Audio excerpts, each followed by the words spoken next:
Bonjour à tous et bienvenue dans Smart Space, votre rendez-vous hebdomadaire sur Bismart. Depuis plusieurs décennies, la France a rejoint la course de la conquête spatiale, l'exploration spatiale d'abord, celle du commerce ensuite, et sous le drapeau français, de nombreuses entreprises rayonnent dans ce secteur en pleine transformation. Pourtant, il est difficile de mesurer l'impact du secteur spatial sur l'économie française. Pour y remédier, un observatoire a vu le jour et l'une des représentantes est justement venue éclairer notre lanterne aujourd'hui. Bonjour Muriel Lafaille, bienvenue sur le plateau. Merci. Bonjour Cécilia. Alors vous êtes sous-directrice de l'Observatoire du spatial, qui inclut donc l'Observatoire de l'économie du spatial, si j'ai bien compris.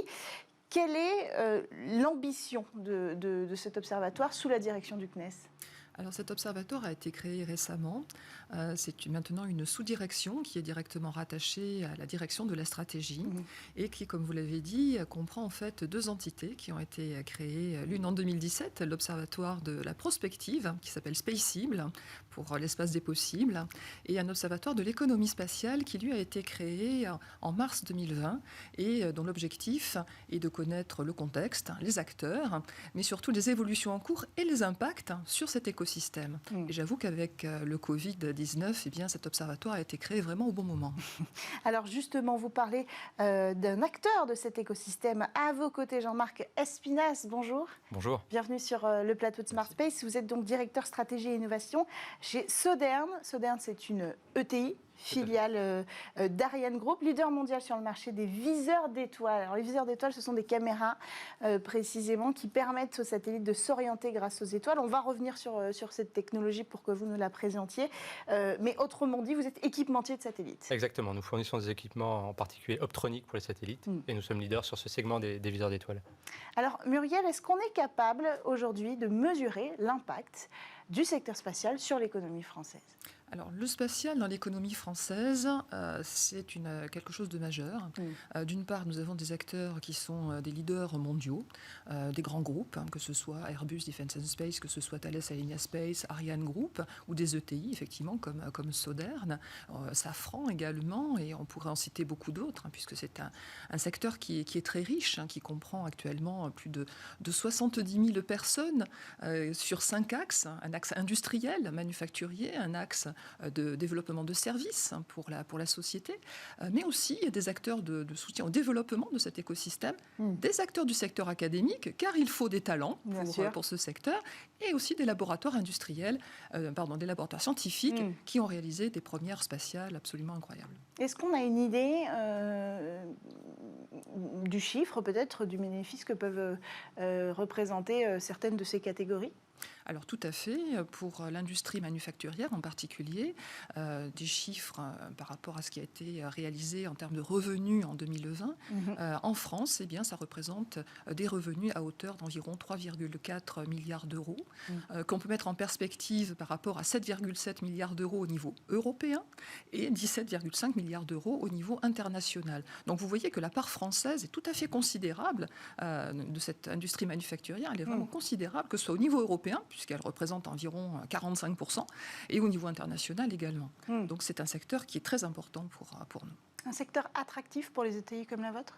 Oui, tout à fait. Et puis un secteur en pleine révolution ces temps-ci, avec l'émergence de cette nouvelle branche qu'on appelle le New Space, et qui ouvre d'énormes opportunités, parce que le secteur est en train de réduire fortement les coûts de construction des satellites. Et donc c'est toutes nouvelles technologies qui peuvent être développées, de nouveaux services qui peuvent être rendus parce qu'ils sont devenus compétitifs. Et donc c'est un secteur en pleine ébullition actuellement. On va revenir sur cette mutation qui est très importante, qui va peut-être redéfinir aussi cet écosystème que vous observez et dans lequel vous êtes acteur.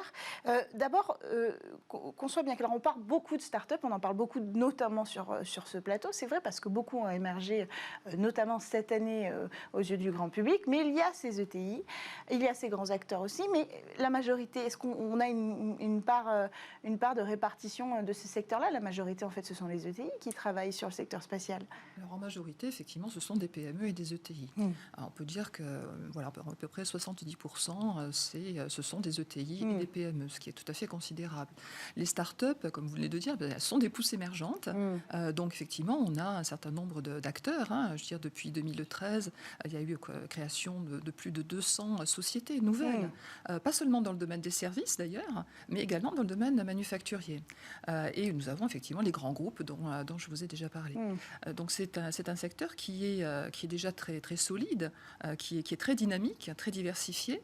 Nous avons déjà beaucoup d'acteurs. Mais pourquoi on parle si peu de ces acteurs, les PME, les ETI, qui sont pourtant centrales dans ce secteur-là? Est-ce que vous avez une opinion là-dessus, Jean-Marc Espinasse? Ouais, je ne sais pas, c'est vous les médias, mais je pense qu'on est un acteur essentiel de la chaîne de valeur, en tout cas. Et on est capable, tout comme les grands groupes d'ailleurs, de se placer au niveau meilleur mondial. C'est le cas pour Sodern, par exemple.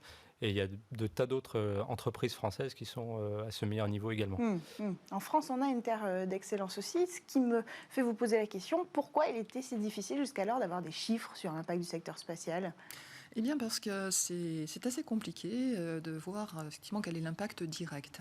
Il y a assez peu finalement de ce qu'on appelle les pure players, c'est-à-dire les gens qui ne font que du spatial. Beaucoup de ces sociétés en fait ont eu la bonne idée de se diversifier et travaillent également pour le secteur de l'aéronautique, pour le secteur ferroviaire ou pour des secteurs de transport ou maritime. Et donc il est un petit peu difficile d'arriver à vraiment détourer la part du spatial dans ces affaires-là. C'est vrai que quand il y a des chiffres, ils sont toujours liés à l'aéronautique. Alors, c'est vrai que jusqu'à présent, d'ailleurs, si on regarde les dernières enquêtes de l'INSEE, c'était des enquêtes sur la filière aéronautique et spatiale. Et là, je dirais que grâce au partenariat que nous avons justement avec l'INSEE depuis maintenant 1 an, voilà, nous les avons aidés à aller un petit peu plus loin dans la granularité et la compréhension de l'écosystème spatial, à tel point d'ailleurs que cette année, au mois de septembre, là, je vous donne un scoop en direct, bien, l'INSEE et le CNES vont faire une publication conjointe sur la filière spatiale. Voilà, ce sera un focus. Bon, vous viendrez nous la présenter en plateau de Smart Space. Avec grand plaisir, avec des collègues de l'INSEE, bien sûr. Avec grand plaisir. Alors, pour revenir sur cette ambivalence dont vous avez parlé, cette pluralité des secteurs, il y a aussi cette grande question de la défense. C'est-à-dire qu'aujourd'hui, dans le secteur spatial, on a 2 marchés qui s'ouvrent à nous quand on est une entreprise comme la vôtre, c'est d'aller et sur l'aspect commercial, les propositions commerciales, et sur le secteur de la défense. Est-ce que ces 2 secteurs sont indissociables ? Indissociables, je ne sais pas, ils sont complémentaires. J'élargirais peut-être celui de la défense à l'aspect institutionnel en général, puisqu'il y a de nombreux marchés avec la traditionnels du spatial, voilà, qui pour faire par exemple les satellites de navigation ou les satellites, par exemple l'observation de la Terre. D'observation de la Terre. Galileo, voilà, Copernicus, on a des grands projets européens. Le monitoring du climat, par exemple, un enjeu fondamental pour les années à venir. Et c'est sûr que traditionnellement, le spatial était plutôt sur ces marchés-là. Et aujourd'hui, il est vraiment en transition vers une nouvelle économie beaucoup plus commerciale. Et donc, des acteurs comme nous, tout l'enjeu, c'est justement de passer d'un modèle à un autre et de continuer à servir les deux et d'utiliser toute la complémentarité qu'on peut tirer de ces différents secteurs d'activité. C'est difficile, ça, de basculer son activité vers de nouveaux services ? Déjà, c'est passionnant. Ouais. Est-ce que c'est difficile ? Non, c'est surtout une question finalement de culture. Je veux dire, le savoir technique, le besoin technique, il est le même pour nos ingénieurs parce que l'espace reste l'espace avec toutes les contraintes que ça amène. En revanche, culturellement, il y a tout qui change. Ouais. Et dans l'entreprise, il y a tout qui change. Il y a la façon de développer les produits, la façon de les produire, la façon de les vendre, la façon de gérer ses stocks. Voilà, tout est à repenser. C'est ça qui est passionnant ces temps-ci d'ailleurs. Ouais. Les clients changent aussi d'usage et d'attente. Et de culture eux-mêmes, n'ont plus la même culture. Il faut s'adapter à des nouveaux clients. Quand traditionnellement, on avait quelques acteurs sur chaque continent, aujourd'hui, on a un foisonnement de nouveaux acteurs qui ne nous connaissent pas forcément, qu'il faut aller démarcher, desquels il faut se faire connaître, etc. Donc, c'est très, très différent. Alors, c'est là qu'on en arrive à ces nouveaux usages dont on a parlé, donc avec l'arrivée du New Space, qui nous apporte des constellations de nanosatellites, donc miniaturisation, qui nous apporte une réduction des coûts aussi. Je vais revenir sur votre technologie et sur ce que ça peut changer ou pas pour vous. D'abord, est-ce que cette arrivée du New Space, elle a été mesurée ? Est-ce qu'elle est mesurable ? Alors, elle est mesurable, effectivement, en termes de nouveaux acteurs, de nombre de nouveaux acteurs. Donc là, nous avons d'ailleurs un travail de cartographie qui est en cours au niveau national. Comme je vous le disais, déjà, c'est plus de 200 nouveaux acteurs, hein. Alors, certains, effectivement, ont eu quelques difficultés, mais sur ces plus de 200, eh bien, on voit effectivement que certains sont en train de vraiment se développer. Ils sont en train, d'ailleurs, de doubler leurs effectifs d'une année sur l'autre. Donc, on est sur quelque chose de très dynamique. Ça, c'est au niveau national. Au niveau européen, on constate également aussi le même phénomène. Comme vous avez parlé de réduction des coûts, effectivement. Donc aujourd'hui, vous avez d'ailleurs, c'est pas un mystère, création de 1 à 2 agences spatiales par an. Ce qui fait que les pays ont bien compris que le spatial devenait accessible et ont envie de profiter de cette manne. Parce que le spatial, ce sont des emplois à haute valeur, c'est haute qualification, ça veut dire aussi des compétences académiques. Donc ça veut dire effectivement derrière tout un tissu, comme le disait Jean-Marc, une nouvelle économie. C'est un nouvel espace économique qui est en train de se déployer devant nous. Et c'est quelque chose de vraiment très dynamique. D'ailleurs, à tel point qu'aujourd'hui, nous aussi, en tant qu'agence, nous faisons évoluer nos pratiques. Nos pratiques, je dirais, d'acquisition de capacités spatiales sont en train d'évoluer. Nous continuons à soutenir l'achat de satellites pour de la science, mais de plus en plus, nous allons aussi maintenant vers de l'achat de services. Et là, c'est une posture qui est différente. Les entreprises se transforment, les agences se transforment aussi, parce que désormais, dans la mesure où les choses sont produites en série, eh bien, nous pouvons effectivement venir acheter un service. Alors, il faut voir aussi dans quelle mesure nous pouvons le faire, parce que arriver à récupérer au sein d'une fabrication en série 1 ou 2 modèles et les adapter pour nos besoins, ce sont aussi là de nouveaux challenges. Mais voilà, c'est aussi une nouvelle façon de venir soutenir le développement et l'innovation dans le secteur. Alors ça aurait pu bousculer vos usages, mais vous parliez aussi de cette adaptation à ce nouveau modèle économique. Mais finalement, vous étiez prêt technologiquement pour l'arrivée de ces nouvelles constellations ? Ah oui, tout à fait. Puisque déjà on était très bien positionné sur un marché, donc nous avons des ingénieurs de grands talents qui connaissent parfaitement nos systèmes et qui étaient tout à fait aptes à développer des nouveaux produits. Ce qui change fondamentalement, c'est qu'au lieu de faire un système ou 2 systèmes ou quelques systèmes, on doit être capable de produire des centaines de systèmes. Dans le milieu spatial, c'est un profond changement. Et donc après, comment on s'adapte à ça ? Et voilà, exactement. Il faut des moyens aussi. Alors, l'astuce, c'est de penser simple. C'est très compliqué de penser simple, mais on y arrive. Ouais. Et c'est ça qui permet après de produire en série des choses très simples et à très bas coût.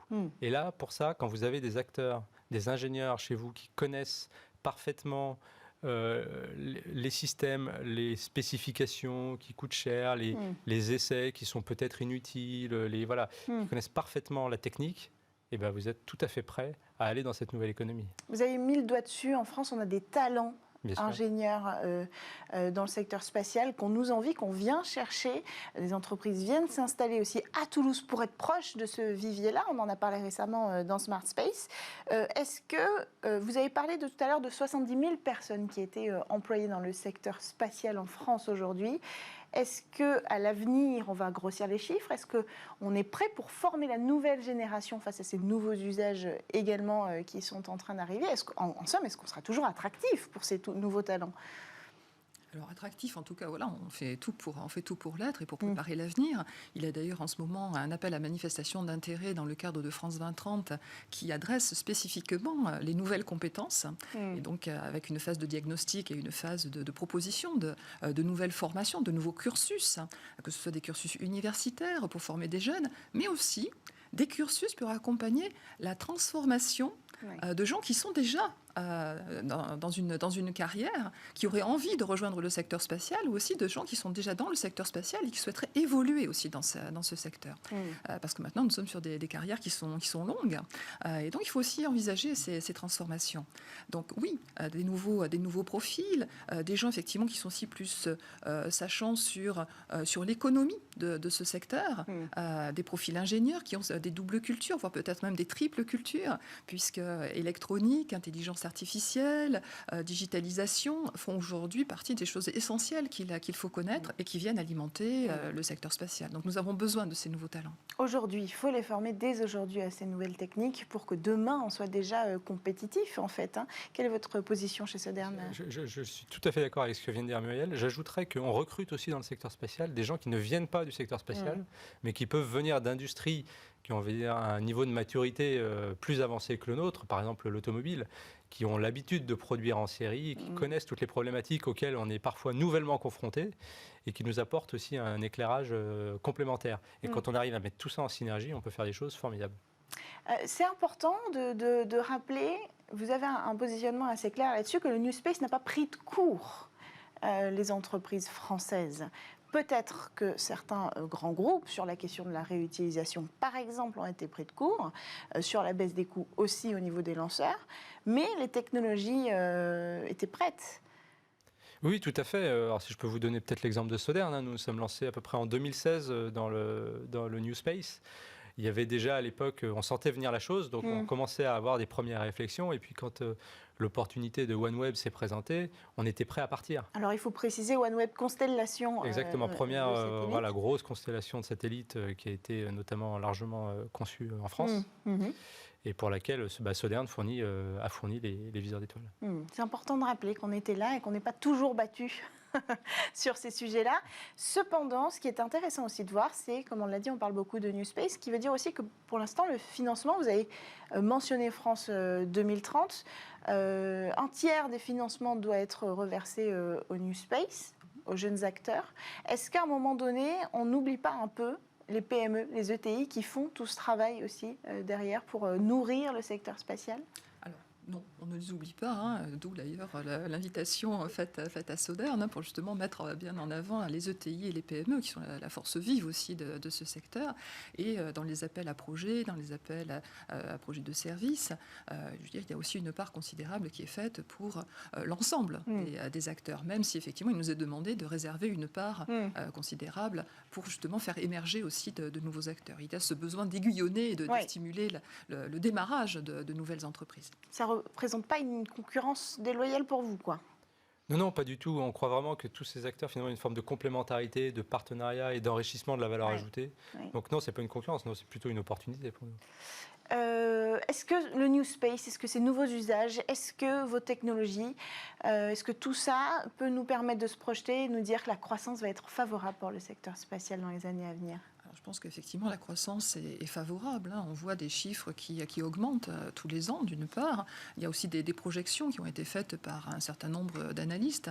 Alors, on est sur des chiffres, effectivement, qui indiquent que l'économie spatiale pourrait être la prochaine économie à 1 000 milliards de dollars à l'horizon 2040. Donc, c'est quand même assez proche.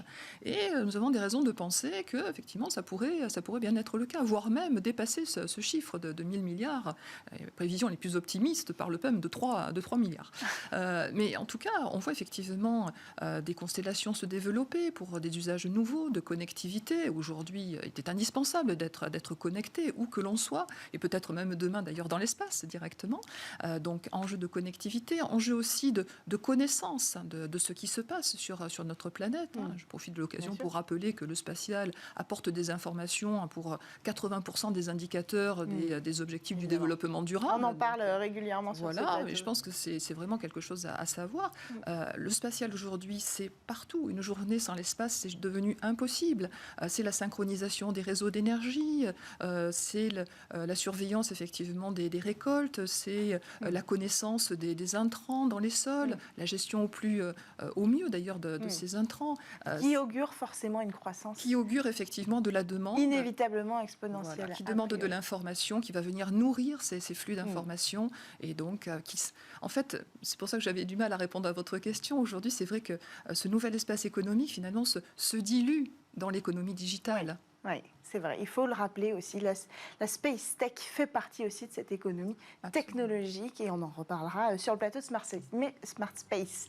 Merci beaucoup Muriel Lafaye d'être venue sur le plateau de Smart Space. Merci à vous Jean-Marc Espinasse. Je rappelle que vous êtes directeur stratégie et innovation chez Sodern et vous sous-directrice de l'Observatoire spatial au CNES. Merci à tous de nous avoir suivis. On se retrouve dès la semaine prochaine sur Bismart.